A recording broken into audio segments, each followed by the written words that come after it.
had a deep love of language, of words, from early childhood when my father read to me as a child. And then when I was in the 4th and 5th grades, my friends in the neighborhood, the little girls I hung around with and played with, they all summered at the beach. So I was all alone, and it wasn't fun being home with my mother. And what I did with, I went every day, I went 5 days a week to the local branch library. We lived in Dorchester, so it was a branch of the Boston Public Library system. And sometimes I walked, and sometimes I took a bus. And I would go in the morning, and the wonderful, wonderful librarians there put me to work. I was stamping transaction cards, I was shelving books, and they didn't trust me totally. I would leave the books half an inch out, and they would come along and check, and if it wasn't in order, they'd bring me over and explain to me, where it should be and what I did wrong. So I was learning through it, and at those times you had card catalogs, and I was putting the cards in the catalogs, and then I advanced to typing up cards. And this was 4th, 5th grade. I was, like 9, 10, 11 years old at this time.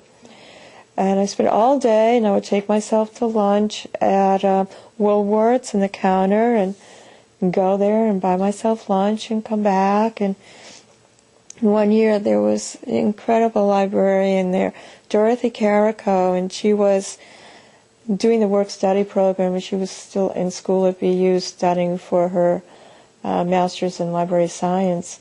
So she spent a year there, and every afternoon she would take me to Brigham's and buy me a sundae. And at the end of one year, the director of the library took me out and bought me a dress for all the stuff I'd done. And to me, that was my solace. That was my comfort. Like, I was there, and I could be at peace and comfort, and I read constantly. I was carrying books home and back all the time. I originally wanted to be an artist. My father was an artist. I loved art. I still love art. You see this art all over the place. And I started off with art, with drawing and painting, and then I switched to working in fabric. If you sort of look around the corner, in the hallway, there's one of my fabric pieces. So I did wall hangings. I did lots of quilts, from traditional to original work, and got to the point where I couldn't afford to do it anymore. It cost a lot of money to buy fabric, and today it's almost impossible to buy fabric. There's no fabric stores around at all. Having recently gone out to look, it's like everything had closed. So you can't sew anymore. You can't buy fabric, and it was sort of like writing came in and out. To where I wrote a little when I was in high school. I wrote a little when I was in college. I met my first husband who wrote. So he was writing short stories and poetry, so I started writing more poetry. But it was always he was the writer, not me, that whole gender issue. And I would write in cycles. I would spend a few years writing and stop for many years and go back to it. And so I was always in and out of writing. But it was always in isolation. I didn't know other writers. I wasn't even reading much poetry. I didn't know who to read. Maybe around 14 years ago, thereabouts, I started writing the cycle I'm in now. Started back then. So I've been fairly consistent with writing over the last 14 years.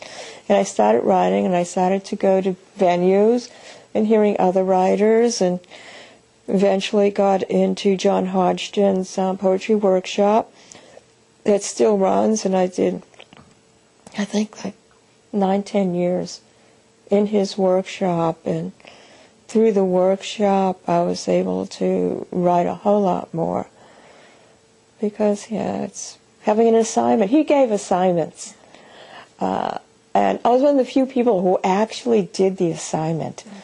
So it was, like, you can do it if you want or not want. Just come in with a poem. So I had great feedback from writers I have a high regard for. I mean, to this day, have a high regard for. I mean, just wonderful people. Gertrude Halstead, that's where I met her, and Ralph Hughes and Janet Shanghai, and just some really high caliber writers. So I did that, and while I was doing that, my husband applied to Bennington. He applied to Bennington in Vermont, and he was accepted at both. So he started Bennington writing program, because he was writing then too. And when he first, and the way it works, it's low residency. You know how low residency works? No, okay. Well, you go there for 10 days of intensive, where you have workshops and you go to lectures and readings and stuff, and then you come home and you spend the rest of the semester working one-on-one with an advisor through the mail. Okay?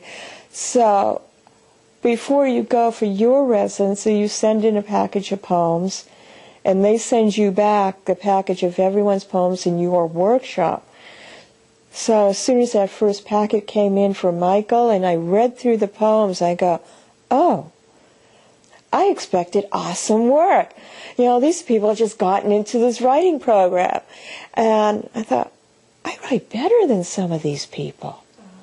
So that gave me the impetus to apply myself. So I want to do this. And first Michael said, well, maybe you should wait until after I go. I said, if I don't do it now, I won't do it.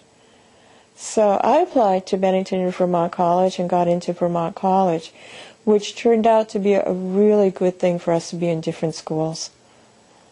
Yeah, because he's social butterfly and I'm not. I'm very much the loner, and I'm comfortable that way. So it was better for me being at Vermont.